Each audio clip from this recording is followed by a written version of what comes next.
Halo semuanya, saya Intan Mangansambarian dari kelas 11 S5 absen 11. Pada kali ini saya akan membahas kasus yang sempat menggemparkan dunia, yaitu kasus mengenai Rose Gypsy Blanchard. Kasus ini bukan hanya mengenai tentang kejahatan, tetapi juga mengenai kekerasan psikologis dan manipulasi. Sejak kecil, Gypsy dirawat oleh ibunya sendiri yang bernama Didi Blanchard. Didi Blanchard ini sudah bercerai dengan suaminya sebelum Gypsy lahir. Nah, dari kecil, Gypsy ini sudah mengalami penyakit yang cukup serius, seperti leukemia, distrofi otot, epilepsi, asma berat, cacat kromosom, gangguan pendengaran, dan gangguan penglihatan. Nah, karena penyakit itulah, sejak kecil Gypsy harus menggunakan kursi roda, tabung makanan, serta kacamata dengan lensa yang cukup besar dan tentunya dengan banyak perawatan medis. Gypsy tumbuh besar dengan badan yang mungil dan muka yang pucat. Gypsy memiliki tinggi badan yaitu 152 cm dan giginya yang ompong. Pada tahun 2005, terjadi badai yang cukup dahsyat di New Orleans, sehingga rumah Didi dan Rose hancur berkeping-keping. Nah, lalu Didi mempublikasikan keadaannya dan penyakit anaknya yaitu Gypsy Rose ke media sosial. Nah, lalu postingan Didi viral dan banyak orang yang mengibah hati kepada Gypsy. Banyak orang yang berdonasi dan membantu Gypsy dan Didi. Nah, hancurnya rumah Didi dan Gypsy, komunitas dari Habitat for Humanity memberikan Didi rumah gratis untuk mereka tinggal. Seiring berjalannya waktu, ketika Gypsy mulai beranjak dewasa, Gypsy mulai menyadari bahwa ia tidak memiliki penyakit yang cukup serius. Ia bahkan bisa berdiri dan berjalan tanpa menggunakan kursi rodanya. Namun ibunya tetap memaksa Gypsy untuk memakai kursi rodanya. Setiap Gypsy mulai pengecekan penyakit ke rumah sakit, Didi selalu mengarang cerita tentang riwayat penyakit si Gypsy. Nah, salah satu dokter ini mulai mencurigai keadaan Gypsy, yaitu Dr. Bernardo mencatat bahwa Gypsy ini memiliki kesehatan yang normal. Namun, Dr. Bernardo ini tidak bisa melakukan apa-apa. Setiap Gypsy mulai memberontak dan berdiri dari kursi rodanya, Didi mulai memukul Gypsy menggunakan gantungan baju. Ia bahkan meremas tangan Gypsy jika Gypsy diinterview oleh acara-acara TV. Dan Didi juga memaksa Gypsy untuk berakting terhadap penyakitnya sendiri. Gypsy sempat melarikan diri dari rumahnya. Namun ibunya menangkap Gypsy dan mulai memborgol tangan Gypsy dan mengurung Gypsy selama 2 minggu. Nah, karena itulah si Gypsy ini tidak tahan dengan sikap ibunya dan mulai mencari teman bercerita, dan pada tahun 2012, Gypsy bertemu dengan Nicholas Gurdejohn di situs kencan online. Nicholas ini dikenal sebagai pria yang memiliki riwayat penyakit mental, seperti gangguan kepribadian dan kecenderungan terhadap kekerasan. Nah, Gypsy dan Nicholas ini mulai menjalin hubungan selama beberapa tahun. Gypsy ini juga bercerita kepada Nicholas bahwa ia ini tidak memiliki penyakit yang seperti orang-orang ketahui. Gypsy juga bercerita ke Nicholas bahwa dia tidak tahan dengan sikap ibunya. Akhirnya mereka berdua mulai merencanakan aksi pembunuhan terhadap Didi. Di tahun 2015 bulan Juni, Nicholas mulai melaksanakan aksinya. Nicholas datang ke rumah Gypsy pada malam hari dan Gypsy memberikan sarung tangan karet, pisau, dan lakban ke Nicholas. Lalu Gypsy bersembunyi di kamar mandi. Lalu Nicholas mulai memasuki kamar Didi dan menikamnya sebanyak 17 kali. Setelah Didi tewas, Gypsy dan Nicholas mulai membersihkan darah yang ada di kamar Didi dan mengambil uang cash milik Didi dan kabur menggunakan taksi ke rumah orang tuanya Nicholas. Nah, pada tanggal 14 Juni 2015 pukul 14.40, Kim Blanchard, yaitu tetangganya dari Didi, melihat sebuah postingan yang aneh di Facebook, yang isinya itu that is dead, yang artinya wanita itu sudah mati. Nah, karena melihat postingan itu, Kim mulai menelpon Didi, namun tidak diangkat.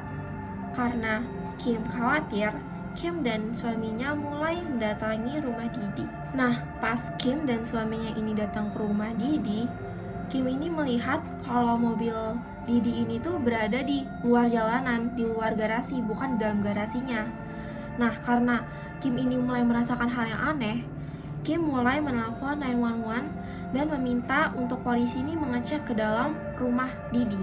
Karena rumah Didi ini tidak ada tanda-tanda pembobolan dari jendelanya, polisi tidak bisa langsung mengecek rumah Didi. Dan di pukul 16.50, Didi juga tidak membalas telepon Kim. Suami Kim langsung mengecek ke rumah Didi dan memasuki rumah Didi melewati jendela dapur. Dan saat suami Kim masuk, ini tuh dia merasa dingin banget. Seakan-akan tuh AC-nya tuh belum dimatiin selama berjam-jam. Nah, saat suami Kim ini, si Dave, ini mulai memasuki rumahnya dan menelusuri rumahnya, Dave ini tuh gak merasakan hal yang aneh gitu. Karena barang-barang Didi ini masih tertata rapi. Cuman Dave ini mulai menemukan kursi rodanya si Gypsy, tapi Gypsy ini gak ada. Gypsy ini menghilang. Lalu Dave ini mulai memberitakan kepada media-media bahwa Didi dan Gypsy ini hilang. Dan pukul 16.50, polisi ini mulai datang ke rumah Gypsy dan menemukan bahwa mayat Didi ini ada di kamar Didi yang sudah berlumuran darah, yang sudah ditikam sebanyak 17 kali. Selang beberapa waktu, Gypsy dan Nicholas akhirnya ditemukan di Wisconsin dan ditangkap. Polisi yang pertama kali bertemu dengan Gypsy kaget melihat Gypsy yang bisa berjalan secara normal tanpa menggunakan bantuan kursi rodanya. Nah, akhirnya Gypsy dan Nicholas ini diinvestigasi dan diadili atas kasus pembunuhan Didi. Nah, karena Gypsy ini memiliki bukti yang cukup kuat dan karena Gypsy ini merupakan salah satu korban kekerasan psikologis selama bertahun-tahun, Nicholas dan Gypsy ini diberikan hukuman yang berbeda.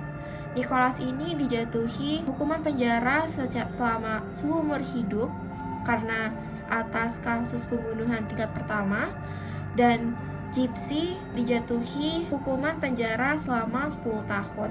Nah, terus di Gypsy yang ompong ini tuh faktornya itu karena Didi ini sempat memaksa Gypsy untuk meminum obat epilepsi, yaitu pencegahan penyakit epilepsi cukup banyak, dan karena faktor obat itulah yang menyebabkan gigi Gypsy ini tuh membusuk dan tentunya juga harus dicabut dan diganti dengan gigi palsu. Dan karena faktor inilah Gypsy harus menggunakan kayak alat membantu pendengar di telinganya ini karena infeksi dari obatnya tersebut. Nah, upaya penyelesaian dari kasus ini itu yang pertama, penyelidikan dan pengungkapan fakta. Lalu yang kedua itu proses hukum dan pengadilan. Lalu yang ketiga itu dampak sosial dan psikologis. Jadi dari kasus ini tuh orang-orang tuh mulai berdiskusi nih. Komunitas-komunitas seperti kasus perlindungan anak dan masyarakat dalam parenting itu mereka mulai berdiskusi dan mereka tuh mulai mempelajari bahwa dari kasus ini tuh mereka harus cermat dalam mengasuh anak, lalu memperketat perlindungan anak dan kesehatan mental. Nah, kasus ini tuh termasuk ke dalam teori sosiologis labeling, yaitu menurut Howard Becker. Jadi menurut teori ini tuh seseorang atau masyarakat ini yang memberikan labeling terhadap individu, dan saat individu ini diberi labeling, mereka ini memperlakukan individu ini tuh jadi berbeda dari label-label sebelumnya. Misalnya Gypsy yang awalnya itu dilabel sebagai anak yang sakit dan lemah tidak bisa apa-apa. Setelah pembunuhan, Gypsy dilabel lagi sebagai anak yang membunuh ibunya. Dan setelah penyelidikan, Gypsy dilabel lagi sebagai korban psikologis yang akhirnya melawan. Nah, untuk jenis konflik dari kasus Gypsy Rose ini termasuk ke dalam jenis konflik individu antara individu, di mana individu ini adalah Gypsy dan ibunya Didi, di mana Gypsy ini merasa terkekang oleh ibunya dan Gypsy ini ingin melakukan segala cara untuk bebas dari ibunya, itu dengan membunuh ibunya sendiri. Nah, terus penyelesaian resolusi konflik dari kasus ini tuh yang pertama tentunya dengan solusi hukum, yaitu Nicholas dan Gypsy yang dihukum dengan tingkat hukuman yang berbeda. Lalu yang kedua itu penyelesaian sosial. Itu banyak media yang menjadikan kasus ini tuh dijadikan buku, dijadikan film untuk edukasi kepada masyarakat.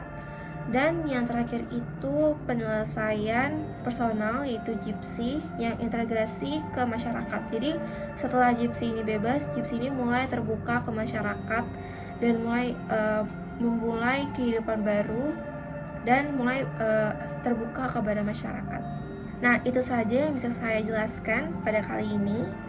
Terima kasih sudah mendengarkan dari awal hingga habis. Saya Tapangan Sambarian, pamit undur diri. Terima kasih.